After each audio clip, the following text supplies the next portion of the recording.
the laboratory space, and that is about data integrity. Guys, I don't think unless you're living under a rock, there's a lot of things going on right now in various states related to data integrity. We know the active effort that's happening here in Michigan with a lawsuit that's still out there, looking at some data integrity in a laboratory here in Michigan. There's been a lot of other actions going on. Just this past week in Nevada, a laboratory was debarred for 10 years because of data integrity issues and a substantial fine. There's been others. There's been recalls in New York, most recently with data integrity about falsification of potency data. There's been activities in Florida where people have been sued. And then for those that probably know, in Arkansas most recently, there's been a lawsuit, which is a RICO lawsuit, where the watchdog is saying that there's collusion between laboratories and growers. So rather significant events that are happening. And just recently, in one of the states we operate in, Pennsylvania, the Department of Justice is involved, looking at data integrity. So it's a very, very interesting and challenging time. What does it mean to all of us, right? At the end of the day, we're all impacted. I always tell people it's like the tides of a boat, that any kind of doubt about a laboratory impacts all laboratories. Any doubt about a grow processor impacts all grow processors. So it's a very, very important time for us related to that. What's the patient impact, right? As you know, laboratory shopping is a common term we hear. It's all about potency and it's all about microcontamination. We see it in the 6 states that we operate in, and in Michigan it's no different. With that being said, what's been done? We just recently completed a study in Pennsylvania where us and another laboratory went and purchased product out of the dispensary. And it was done with the support of the Department of Health in Pennsylvania. There was 5 major laboratories that were involved that were started. There's 5 major labs in Pennsylvania. Only one at the end of the day agreed with us to be part of the program, which speaks a lot that they didn't want to do the work. But that being said, what did we do? We actually purchased product from a dispensary that had already been released, and the 2 laboratories, ourselves and another one, actually tested the product.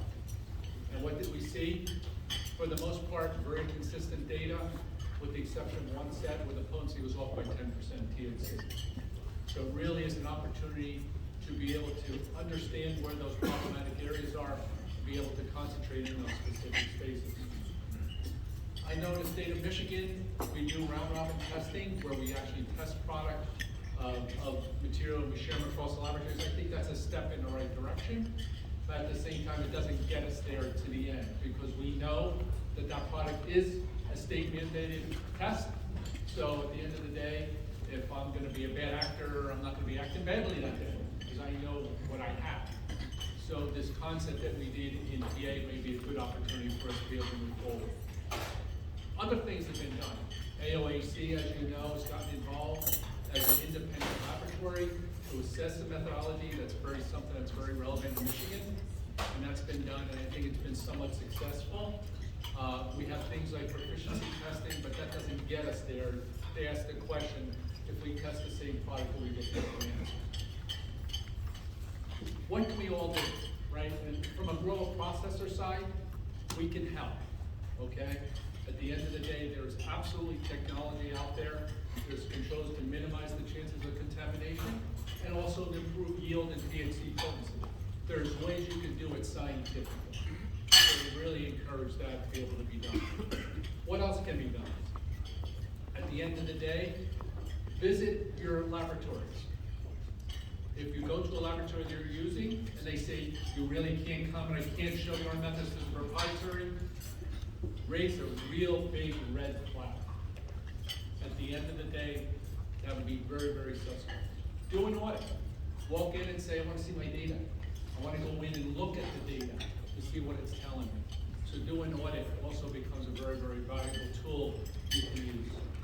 And think about the fact, and we see this in all our states, if one laboratory has the majority of the business, there's a reason for that. Okay? We all have very brilliant scientists in our laboratory.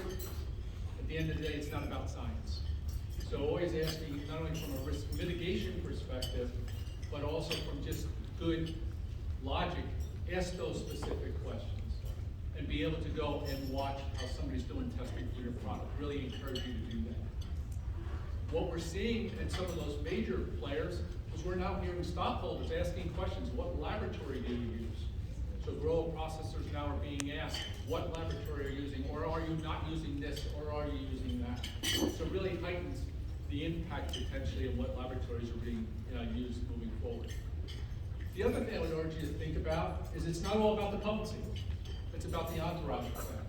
And I know at the recent meeting we had a few months ago talking about being able to combine your terpene profiles with your potencies to really custom make your products for the needs of the consumer.